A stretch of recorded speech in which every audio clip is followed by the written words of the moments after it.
I'm Mary Jenkins from MarkMonitor. I'm the product development manager. Basically I help try to make our team make data-driven decisions about how we're going to improve our product.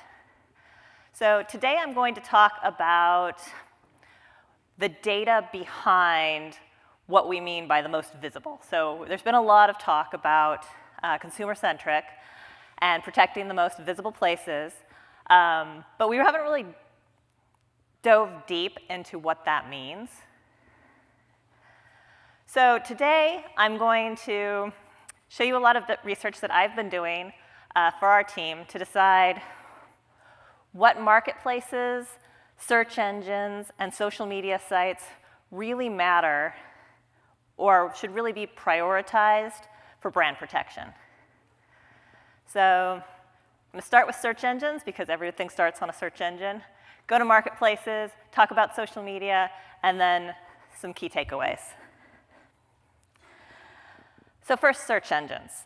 So the top 100 search engines get almost 4 billion visits per day. Of those, almost 3 billion are in a Google locale. As you've seen from previous presentations, most people stay on the first page. And while I was doing my research, one of the things I found was this trend is on the rise. People spend a lot of time on the very top parts of the first page. And part of the reason this is, like, if you looked at 2014, about 20% of searches were happening on a mobile device versus a desktop. Flash forward to 2018, 52% happen on a mobile device, and that's worldwide. If you consider Southeast Asia, India, other countries, it goes from 70, 80, 90% in some cases. And what's happening is people are getting trained to really look at a very small screen and a very small set of results. So what's on the top, be it the first 3 results on the first page, is getting the most clicks, the most visibility. That's where the eyes really are. So looking at search engines, you can see that Google.com is by far king. 16 of the top 20 search engines are Google locales. Google.com itself gets 52% of all the traffic going to those top 20. And if you look at the top 100 search engines, Google.com is still getting 44% of that traffic. So what this means to you as a brand is that if you have limited resources, focusing on Google.com is not a bad idea. So this chart over here is a representation of where the traffic to Google.com is coming from. The bigger the box, the more share of it has. So you can see that Google.com gets the majority of its traffic from the US, but only like 30%. It's still getting tons of traffic from all over the globe. There are 7 countries that get over 1 billion visits from. 7 countries that have 1 billion visits to Google. 30 countries that have over 500 million. And 1 million visits from over 200 countries. So Google.com is worldwide. And this really goes into the most visible, consumer-centric. People trust certain brands. They trust certain sites. They have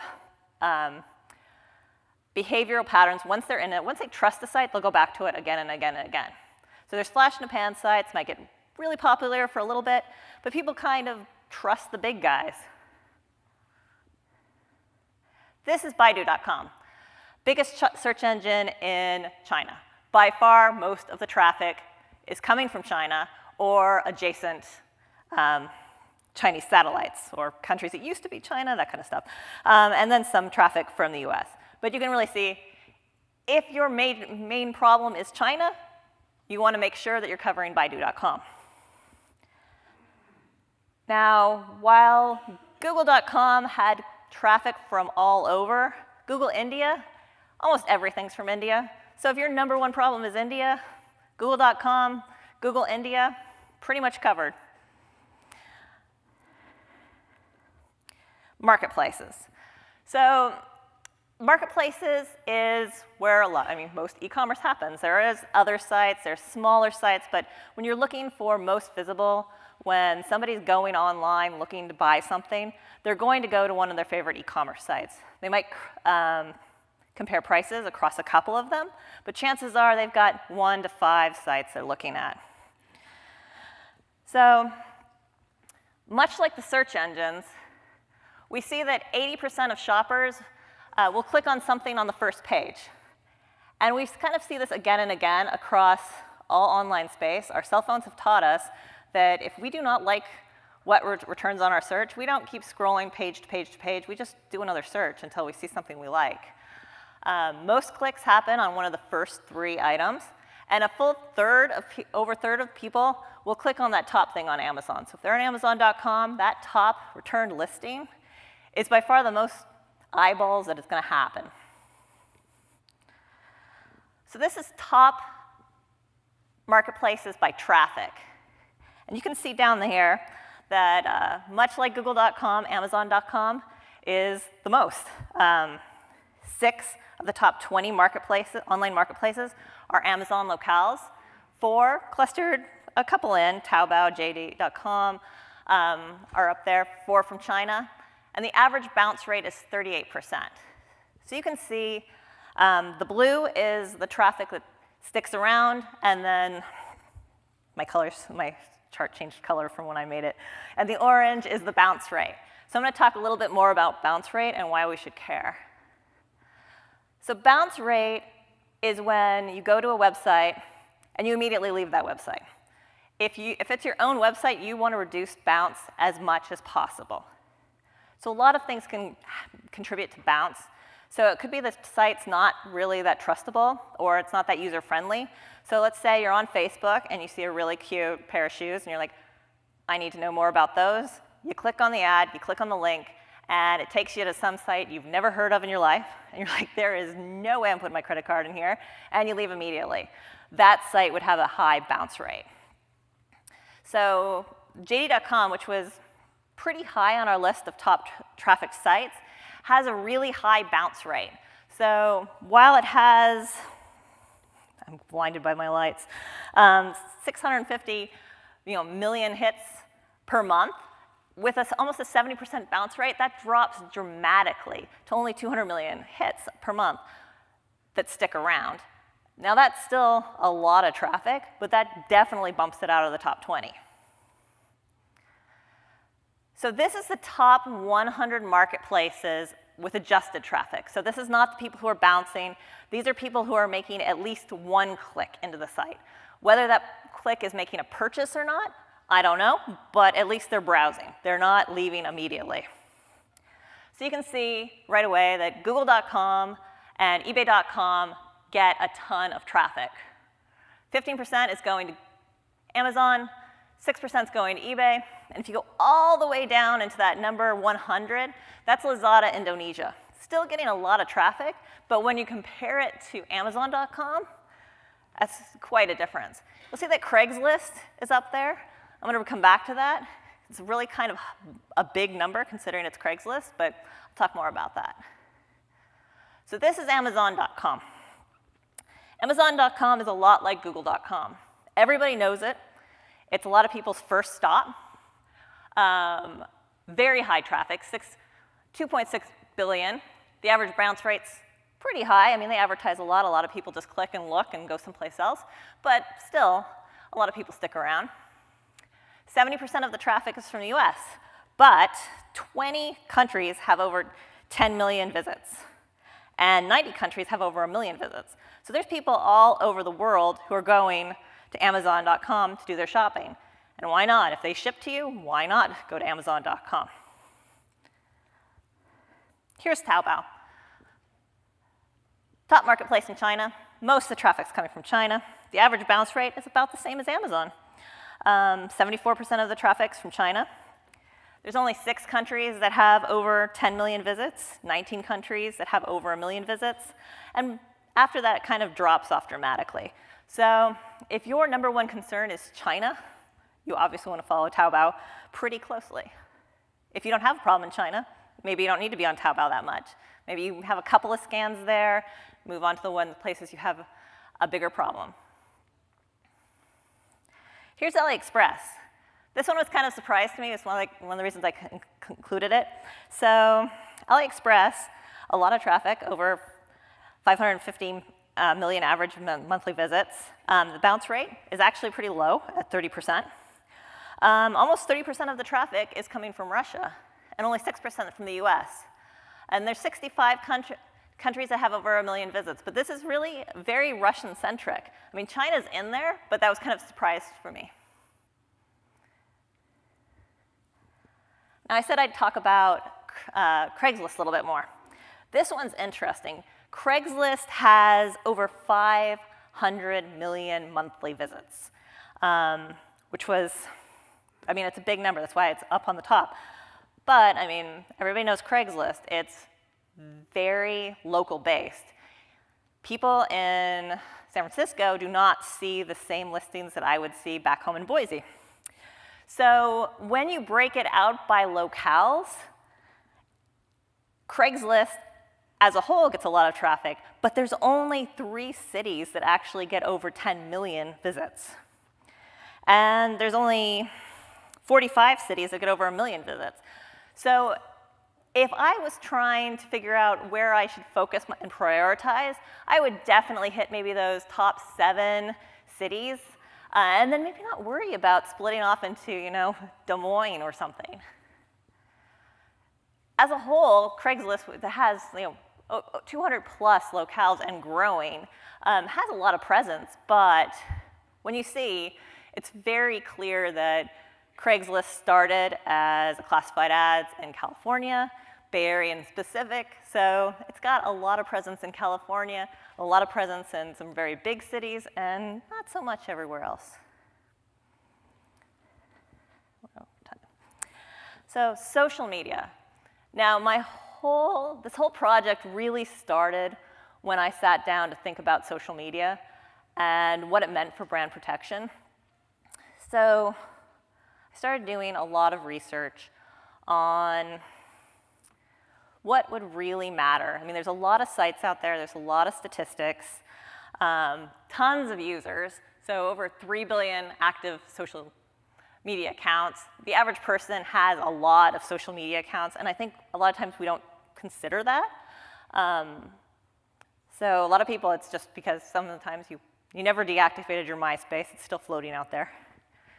But a lot of people who have a Facebook also have Twitter. A lot of people who have Twitter might have WhatsApp. So it really is about not only do I have social media, do my customers have social media, it's also what are they doing on these particular social media sites, what is their engagement with my brand, what is my risk on those sites. So 30% of people cite the reason they go on social media. One of the top reasons is exposure to products. Obviously, even if you aren't looking to be exposed to products, advertisement, and all, I mean, there's a reason we make ads in the first place. They do have an effect, but it's different if the intent is to view the product and how much advertising and what the click-through rate on those ads are. All of that needs to be considered. So this is social media sites by traffic. This is mostly web-based traffic, includes mobile, but not the apps. And that's one of the reasons I didn't try to merge the data, is that it wasn't standardized in any way that I necessarily trusted. So this is all people who are going through a browser to a social media site. I have another slide about social media user accounts, but just look at it for traffic sites. So the top 100 social media sites get 2.3 billion visits a day. That's a number, but we really also want to think about what are people doing on these sites? How long are they spending on those sites? So YouTube, people spend an average of over 22 minutes on it. WhatsApp, 2 minutes and change chatting with somebody.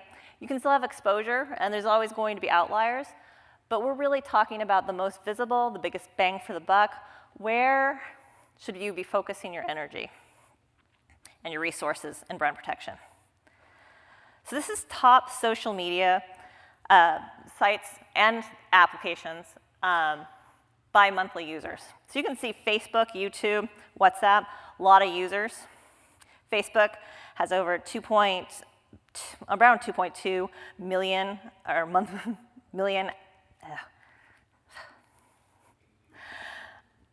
monthly active users. WeChat has about 18 billion. And just for reference, Tinder has over 100 million. And so this is the top 21 because I really wanted to squeeze Tinder in there. And part of the reason I did is because it makes it really clear that just because a social media app is getting a lot of use and has a lot of users, that does not mean that they're there to look at your brand or to shop for your brand.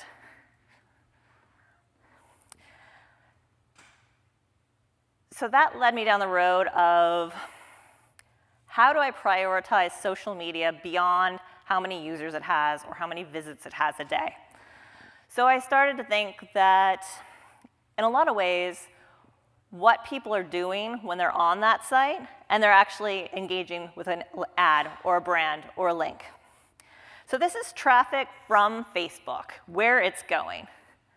I didn't take anything out, so you can see like number one place people are going on Facebook is to YouTube. Makes perfect sense. Click on this video. Look how cute the cat is. People are going to Google. People are going to these other sites. But when you look at who's clicking through, so there are 5.8 million click-throughs on YouTube, through to YouTube, but there are almost 100,000 a day to Amazon.com and 63,000 a day to Aliexpress. So you can see that Facebook is sending a lot of traffic to e-commerce sites. So that would really tell you if you have problems on those e-commerce sites, that you probably also have a problem on Facebook. Going the other way, so let's say you have an Amazon problem. And you want to know where that traffic is coming from. So a lot of people go directly to Amazon.com. We already knew that. But some people are getting led there. And not only led to Amazon.com, they're getting led to specific listings on Amazon.com. So you can see, and this really made me think about how I was going to prioritize social media for brand protection moving forward. You can see that a lot of people are coming from YouTube.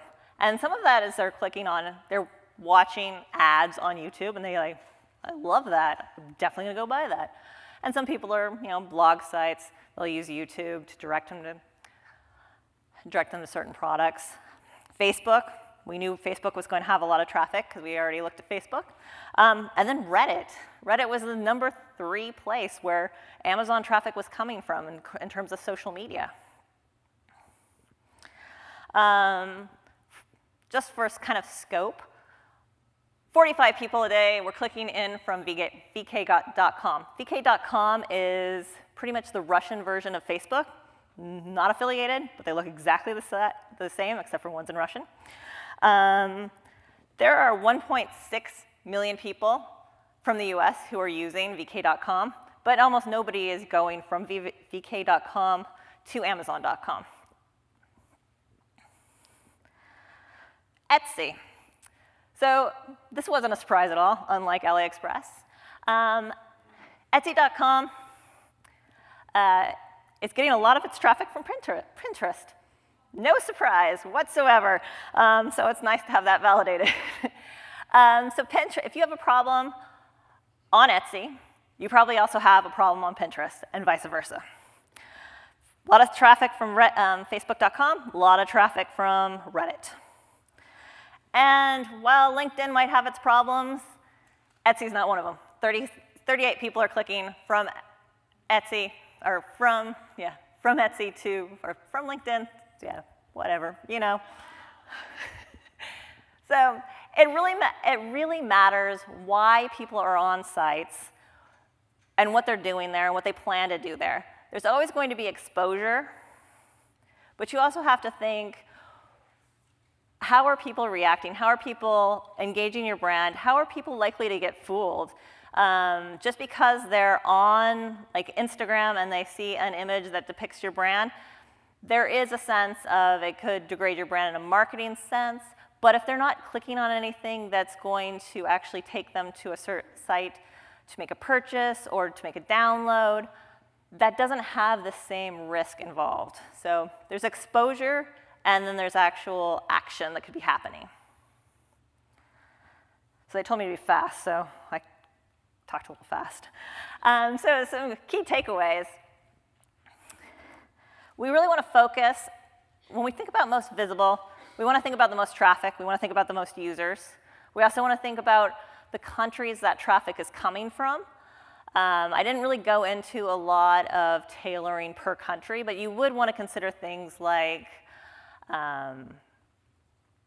language use, euphemisms, that kind of thing, any time of terminology. So England calls them trainers, other countries call them sneakers or tennis shoes, that kind of stuff.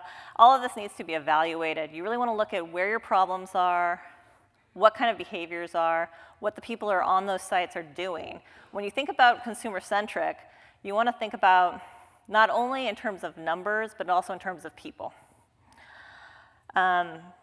Beyond traffic numbers, you want to consider things on that behavior sense. So things like bounce rate and click-through. Visibility is the first step. Exposure, interaction, engagement, purchasing, that is the second step. And then you want to understand the nature of the platform. Just because there's a lot of users doesn't necessarily mean that they're there to see your brand, they even notice your brand. An individual video on YouTube that doesn't have any views, not that much of a risk. A lot of views, more risk. Pretty straightforward. I went fast. Any questions?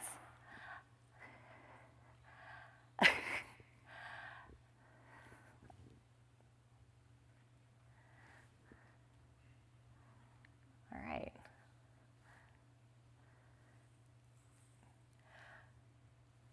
Okay. Will you be sharing these? I'm pretty sure we will be.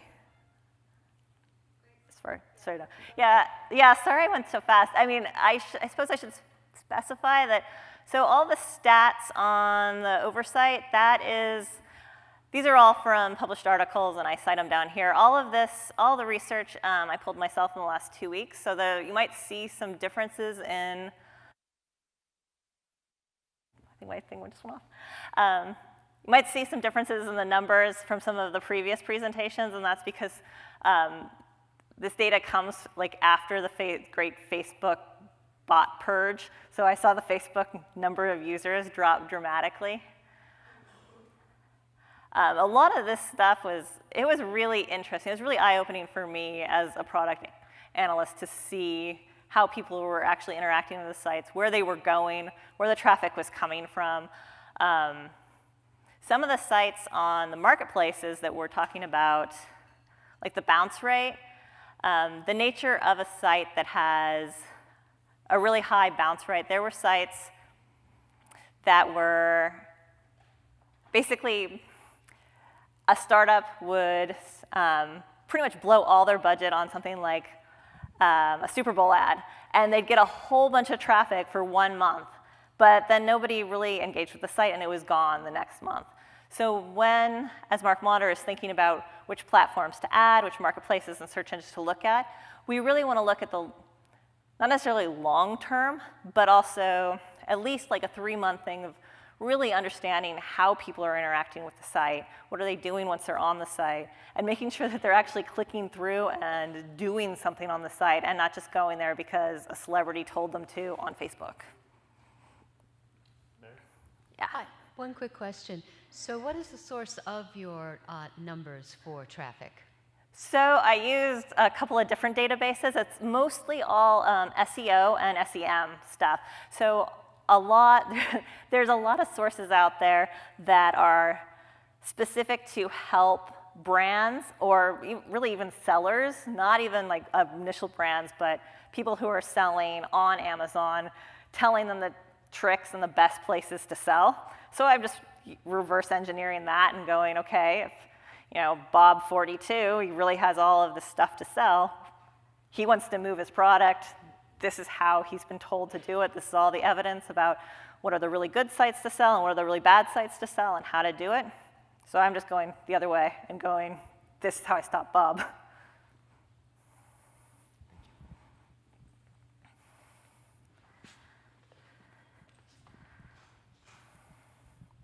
That's pretty good info, Mary, because it probably sees that, once somebody clicked, let's say, in eBay, he can forward that to Facebook and that sort of things. And quick question, you pretty much map here the part of the trafficking, okay? In terms of traffic within those marketplaces and so forth. Mm-hmm. Have you done a comparison, let's say, a high traffic, high infringement listings and resellers, that sort of things? For example, my experience with Craigslist, we do some of the monitoring through that, but we don't see that much of infringement versus the eBays and Taobaos and things like that. Have you done that? Traffic versus infringed listings? So we've looked at that. The difficulty there is that it changes by industry. Yeah. So there's sites that have a lot of counterfeit clothing, but their car parts are completely clean, and other vice versa, that kind of stuff. So we can drill down by industry, and we're trying to get more data behind that. So there's sites that you would never, ever, ever, ever, ever think about buying this, but this is fine, type thing.